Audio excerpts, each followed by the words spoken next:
And performance ear training is a collection of study concepts that's designed to teach you how to study in order to develop an innate physical response to sounds and so forth. I mean, that's what you want. You want when you're playing. When you're playing, you're not thinking, "Oh, that's A, B, C, and so forth." But your body is responding. Your Hmm. whole body and everything is responding. Often your hands, if how you execute your hands, or if you're a vocalist, you just really clearly your body is responding totally uh, to the sounds and to the moment.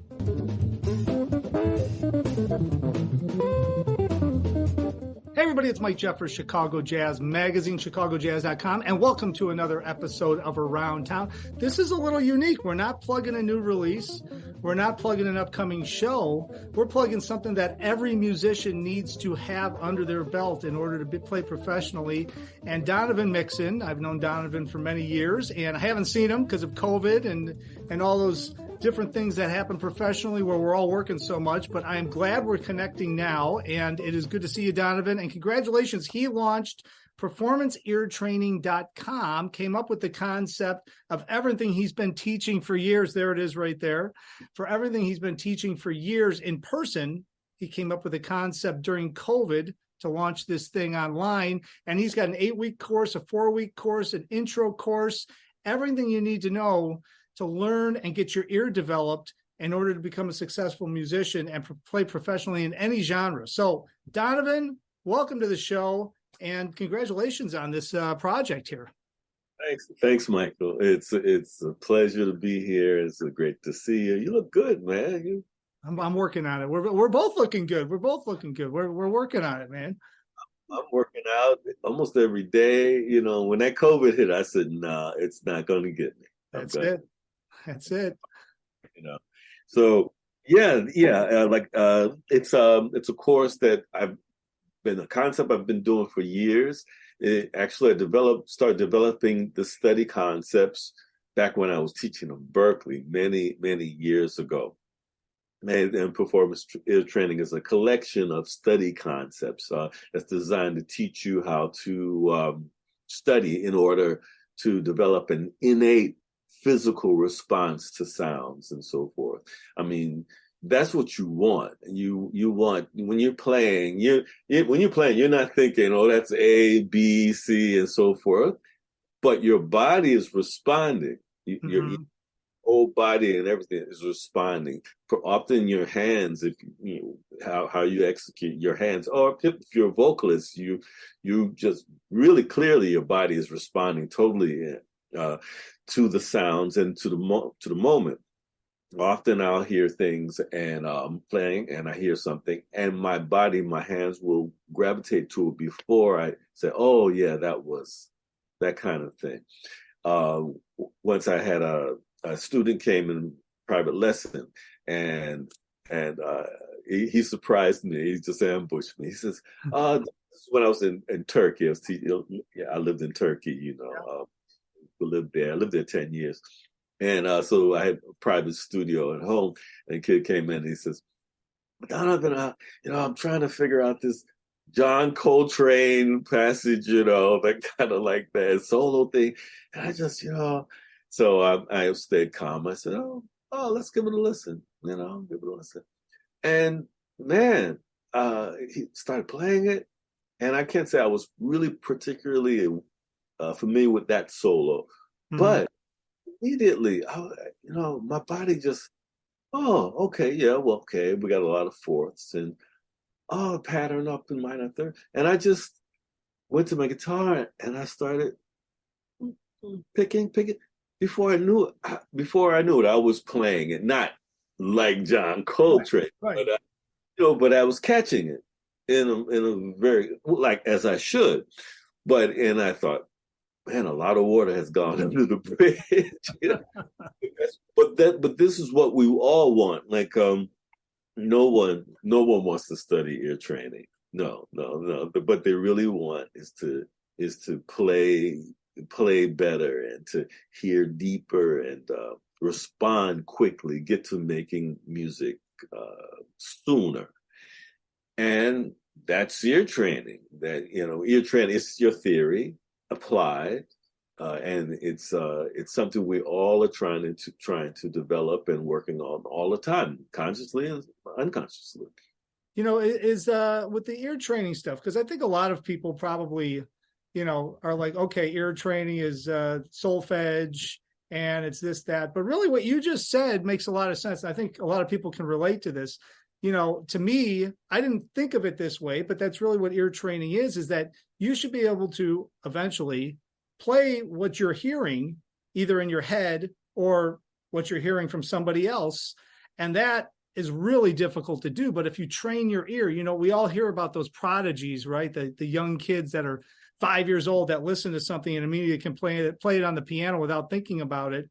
But that's really what you're talking about, right? Developing your ear to the point where you're understanding what's going on, even if the music isn't in front of you or anything like that, but you can find it on your instrument because your ear is attuned with what you play and you can play what you hear or what you think. Is that sort of the direction?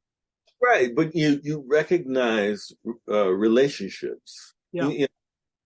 Just in language, I don't know what you're going to say or which combination of words you're going to use, but I'm very familiar with words and patterns of usage and idioms and all of these things in terms of understanding a language. I learned 2 other languages, so I have a real feeling for that. I learned Italian because I used to live there, and it took a long time before I could just chill and rap with people like in this way, because I had really get these patterns and usage and idioms and different things, and those kind of things happen in music as well. And there are specific ways that you can practice to get these relationships inside of you. And if we're talking, particularly if we're talking about the tempered scale, Western music, which is what we're dealing with here, you get those relationships inside of you, you will start to respond and more quickly. And it's not about being perfect. You're not a machine, but you can do it faster. You get to learning music much more quickly. All my gigs are like that when it's not my gig, but someone else.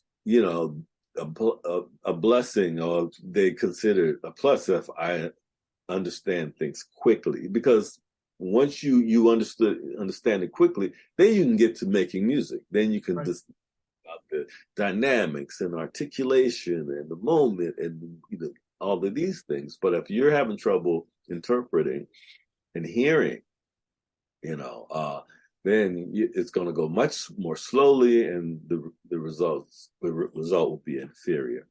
So let's talk about performanceeartraining.com. Let's talk about the courses, right? So you have an 8-week online course, and looking over the website, it's really done well, by the way. Congratulations. I mean, it looks really great. And I know you have like a free lesson you can take. Somebody can kind of get a feeler for what it is before you jump into the 8-week course. But, talk about the 8-week course. So it's an online live 8-week course. And I know you have private lessons on there and different things like that. But talk about like day one, what can people, if I'm signing up, I'm a drummer and I'm going to sign up for this ear training course because I know my ear's developed. I can hear AABA, I can hear the form, but I need a lot more work, obviously, in developing my ear. What's the first thing when people jump on that they can expect to experience? Well, I may play something and say, so raise your hand if you hear anything at all, heard anything at all. And, that lets me know right away, Yeah.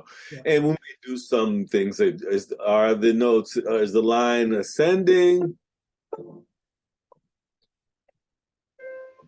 or descending? And things like things like that. This will tell me, because there are people that have trouble discerning those kind of things. How many notes do you hear? Okay, which pair of notes are closer? Close. Which pair is closer together? Which is further apart? Do some of those kind of things, not as a test, just to see how people are perceiving. Then we just get into singing. And ear training has a lot to do with singing, and singing brings the relationships into your body. And the better you practice using your voice, the more likely when you hear it coming from outside of your body, you're going to recognize. So how many times you're going to sing? Here, do, re, mi, fa, sol, la, ti, do, ti, la, sol, fa, mi, re, do. Everybody's heard that as a major scale. But a lot of people, they might have trouble just singing that. And singing it straight. Or sing like, do, re. I keep playing it, annoyingly play the do. Re, mi, fa. Just little things like that we will do, and I have assignments that you need to practice these things, so so that you will be able to recognize it later, because that's not the extent of it, but you want to be able to start sensitizing yourself to the tonal color, the colors of the notes inside of a key, and mostly we're dealing with playing in keys, in tonal centers, because most of the time you're going to be playing in keys in tonal center. Most gigs you're going to be playing in time as opposed to free time. Yeah. Most of the time, but you're going to, of course, you're going to, unless like me, I get to play with the AACM. And the keys change rather quickly, or the times and things. But, most of your gigs, you're going to be functioning within a key. So you really want to get yourself acclimated to hearing inside of a key. And it's often I see people online, they do these ear training courses and so forth, and they do a couple exercises, then they expect you to be able to hear, intervals just like that. No, I have techniques for practicing, like called study concepts, like let's say inner hearing. That sounds good, right? So it's a way of using your imagination to develop your ear. So if you had a pattern like do, re, mi, fa, sol, la, ti, do, re, do, ti, la, and so forth. You might sing part of that exercise, imagine the next part, then the next part after. So you may sing do, re, mi, fa, sol, so forth, like that. So you sing do, re, mi, fa, sol, la, ti, do, re, do, ti, la, and so forth. And there are many different ways to do that, as individually, in a group. Yeah, if we were in class right now, you have other people there. Maybe you'd sing the first triplet, the next person sing the next triplet, and I'm annoyingly maybe playing a chord or the do, and that's a concept too. If you're developing your ears, you always want to be performing against something else, particularly something that represents the tonality. Because rarely you're just performing, just solo, and you want to be able to function within a key. So that's one way to explain inner hearing, practicing inner hearing, using your imagination in an organized way to develop your ear. And there are many, many ways to do it, many little exercises that we use with song. Well, the way you're describing the whole thing and the way you're explaining it makes a lot of sense, because, to your point, I could get an online course maybe, and there's no interaction, there's nothing happening, and I'm just listening and I'm going through it and I'm listening to it. This makes a lot of sense because there's an instructor there who's a master instructor at this whole thing, and you're giving people specific techniques that from just working with them for a little while that'll probably help them. And I've always thought that, when you take a lesson, no matter what it's in, it could be in business, it could be in music, it could be in anything. you get like 6 months of information in like one lesson. Sometimes it would take you 6 months sometimes to figure things out on your own, when you could take one lesson with somebody that really knows what they're talking about and you can get the information you need quickly. And that is like, there's so many good things about this program, performanceeartraining.com, because you can sit at home, but you can interact with somebody like yourself and really learn and be interacting with other people, right? I mean, you're developing your ear the whole time. And so we talked a little bit before we came on and started recording the show, but you know, you're playing obviously lots of different gigs, and we were talking specifically about a church gig. But I mean, as a musician, I'm sure a lot of people watching this has gotten out a bandstand, whether it's a paying gig or a jam session or something, and something goes haywire somewhere in there, and somebody's playing a different part of the form, or somebody's playing something strange. And if your ear isn't developed, you're going to be just as lost as everybody else involved in getting lost, and there's no way to bring it back. This whole development of the ear really just takes everything to another level in your playing, doesn't it? Yes, it develops your musical intuition as well. In a kind of in a nutshell, and you're a vocalist and you're singing, and then you get off of something, and if you can't tell when they're arriving to the end of the form of the first A or the second A and going to go into, or you don't recognize the transition into the bridge and things like that, you're going to be lost. So you want to be able to recognize these chord progressions, and you'll learn a song and you have a way to practice it where you learn the melody, of course, but also you'll learn ways to, it behooves you to learn ways to learn the harmonic progression. Mm-hmm. And that's one of the study concepts in performance ear training is called harmonic bass lines. And that's a way of singing a bass line that really reflects the harmony of a song. So you have let's see. So if I'm gonna do a blues, so I can go do fa do fa fa do. I can do that just singing the roots, or I can sing roots and thirds of the chord. Do mi like that. Do mi fa la. Do, mi, do. Or I can sing root third, 7 root. Do, mi, te. It's because I want the flat 7. So, do, fa, la, me, fa, do, mi, te, do, so, te, do, mi, fa, la, me, fa, fi, la, me, fi. That's that sharp 4 diminished. And it's all do, mi, re, fa, mi, so, la, di. That's that 6 dominant where it leads you into the 2. So you sing all these different, it's endless blues progressions. Mm-hmm.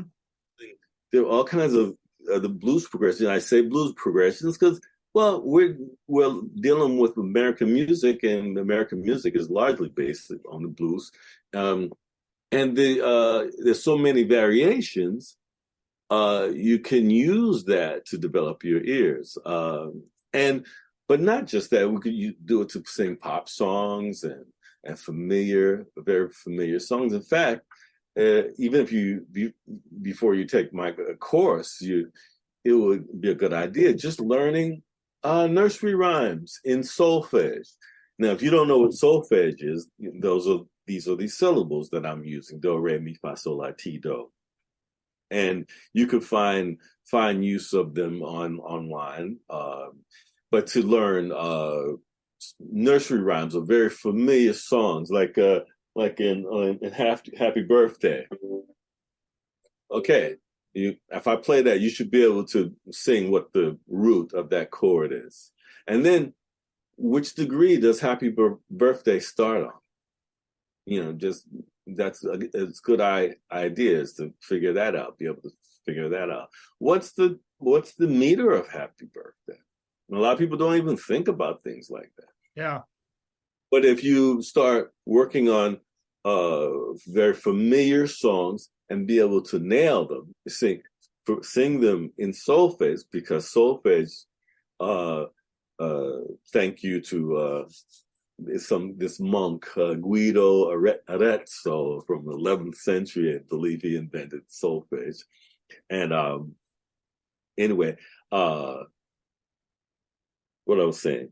Oh yeah. So if you're using solfege syllables with the movable do system, it's like putting little tags on the notes, like little post-its on the notes. So no matter what key I'm in, if I go, that's my do, re, mi, re, do. But if I do this, do,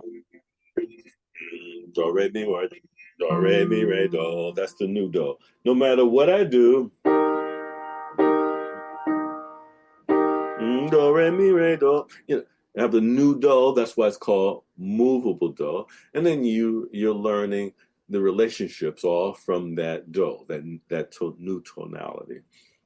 Well, so you just apply all this to all different styles of music. I mean, I can already hear what you could be doing if you're a musician and you really thoroughly have your ear developed. I mean, that's, and then it opens up all the creativity too. And to your point, you're playing the music and not thinking about it anymore. You're playing and creating.